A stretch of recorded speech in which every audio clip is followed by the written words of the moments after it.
Today, before we go to sleep, we will study Chapter 7 of the book Outwitting the Devil by Napoleon Hill, which was written in 1938.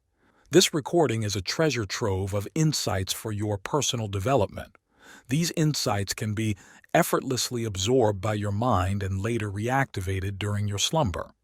To gain a deeper understanding of this revolutionary method, please refer to the channel's introductory video. Now, find a comfortable seated position.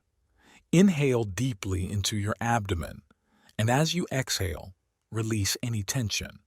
Take a moment to breathe in and breathe out.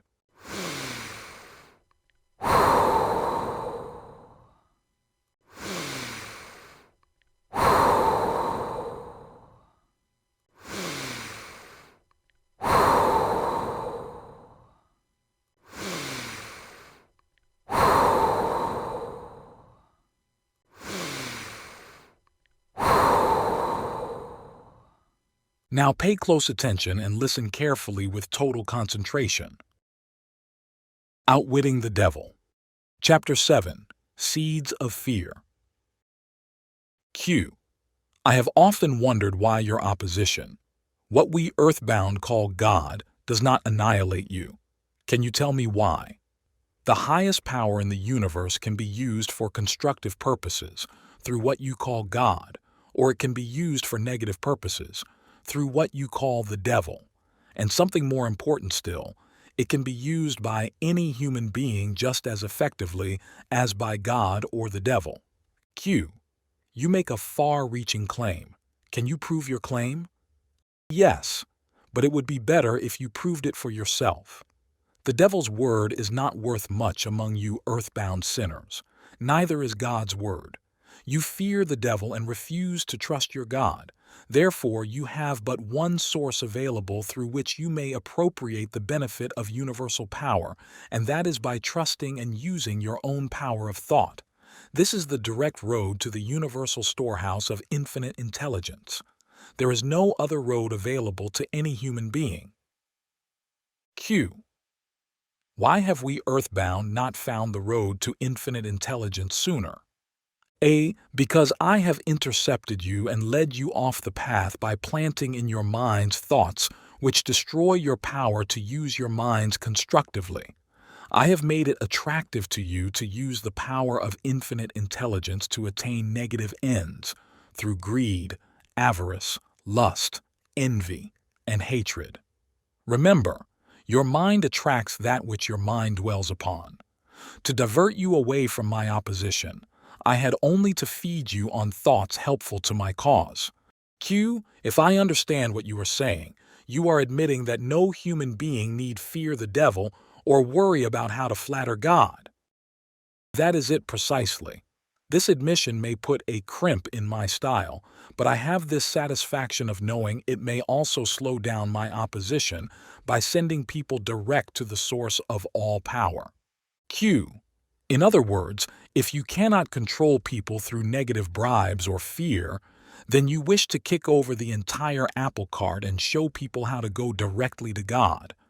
Are you, by any chance, in politics too?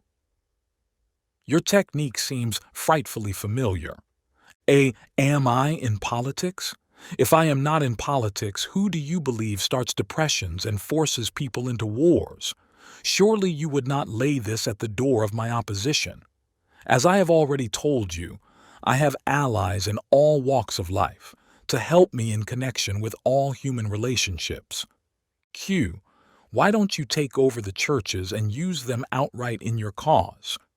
A. Do you think I am a fool? Who would keep alive the fear of the devil if I subdued the churches? Who would serve as a decoy to attract the attention of people while I manipulate their minds if I did not have some agency through which to sow the seeds of fear and doubt? The cleverest thing I do is to use the allies of my opposition to keep the fear of hell burning in the minds of people. As long as people fear something, no matter what, I will keep a grip on them. Q. I am beginning to see your scheme. You use the churches to plant the seed of fear and uncertainty and indefiniteness in the minds of people. These negative states of mind cause people to form the habit of drifting. This habit crystallizes into permanency through the law of hypnotic rhythm. Then the victim is helpless to help himself. Is that right? Hypnotic rhythm, then, is something to be watched and respected. A, a better way of stating the truth is that hypnotic rhythm is something to be studied, understood, and voluntarily applied to attain definite desired ends. Q. If the force of hypnotic rhythm is not voluntarily applied to attain definite ends, may it be a great danger? A yes, and for the reason that it operates automatically. If it is not consciously applied to attain a desired end, it can and it will operate to attain undesired ends. Take the simple illustration of climate, for example. Anyone can see and understand that nature forces every living thing and every element of matter to adjust itself to her climates. In the tropics, she creates trees which bear fruit and reproduce themselves. She forces the trees to adjust themselves to her scorching sun. She forces them to put out leaves suitable for protection against the rays of the sun. These same trees could not survive if removed to the Arctic regions where nature has established an entirely different climate. In the colder climate, she creates trees which are adjusted to survive and to reproduce themselves, but they could not survive if transplanted in the tropical regions.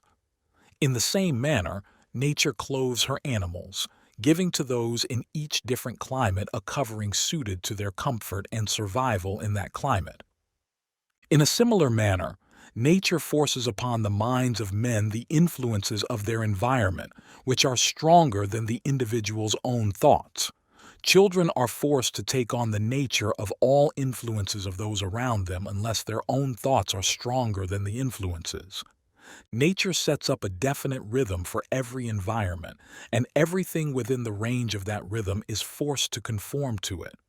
Man, alone, has the power to establish his own rhythm of thought, providing he exercises this privilege before hypnotic rhythm has forced upon him the influences of his environment.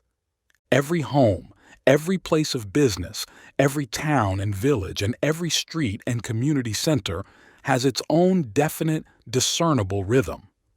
If you wish to know what a difference there is in the rhythms of streets, take a walk up Fifth Avenue in New York and then down a street in the slums.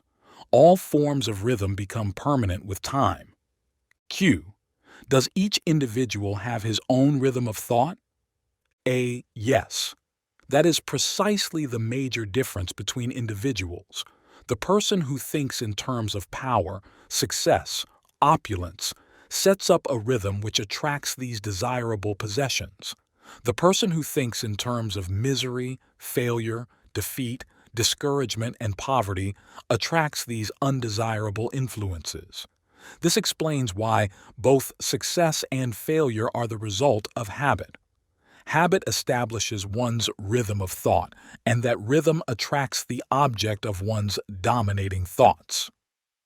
Q. Hypnotic rhythm is something resembling a magnet which attracts things for which it has a magnetic affinity. Is that correct? A. Yes, that is correct. That is why the poverty-stricken herd themselves into the same communities. It explains that old saying, misery loves company. It also explains why people who begin to succeed in any undertaking find that success multiplies with less effort as time goes on. All successful people use hypnotic rhythm, either consciously or unconsciously, by expecting and demanding success.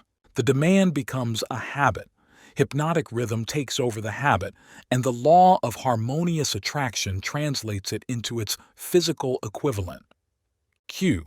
In other words, if I know what I want from life, demand it, and back my demand by a willingness to pay life's price for what I want and refuse to accept any substitutes, the law of hypnotic rhythm takes over my desire and helps, by natural and logical means, to transmute it into its physical counterpart. Is that true? A. That describes the way the law works. Science has established irrefutable evidence that people are what they are because of heredity and environment. They bring over with them at birth a combination of all the physical qualities of all their numberless ancestors. After they arrive here, they reach the age of self-consciousness, and from there on, they shape their own personalities and more or less fix their own earthly destinations as the result of the environmental influences to which they are subjected, especially the influences which control them during early childhood. These two facts have been so well established, there is no room for any intelligent person to question them. How can hypnotic rhythm change the nature of a physical body, which is a combination of thousands of ancestors who have lived and died before one is born? How can hypnotic rhythm change the influence of one's environment? People who are born in poverty and ignorance have a strong tendency to remain poverty-stricken and ignorant all through life. What, if anything, can hypnotic rhythm do about this? A hypnotic rhythm cannot change the nature of the physical body one inherits at birth, but it can, and it does, modify, change, control, and make permanent one's environmental influences. Q. If I understand what you mean, a human being is forced by nature to take on and become a part of the environment he chooses or the environment that may be forced upon him. That is correct. But there are ways and means by which an individual may resist the influences of an environment he does not wish to accept, and also a method of procedure by which one may reverse the application of hypnotic rhythm from negative to positive ends. Q. Do you mean that there is a definite method by which hypnotic rhythm can be made to serve instead of destroy one? I mean just that. Q. Tell me how this astounding end may be attained. For my description to be of any practical value, it will be necessarily lengthy because it will have to cover 7 principles of psychology which must be understood and applied by all who use hypnotic rhythm to aid them in forcing life to yield that which they want. Q. Then break your description into 7 parts, each giving a detailed analysis of one of the 7 principles, with simple instructions for its practical application. End of Chapter 7. Take a moment to breathe in and breathe out.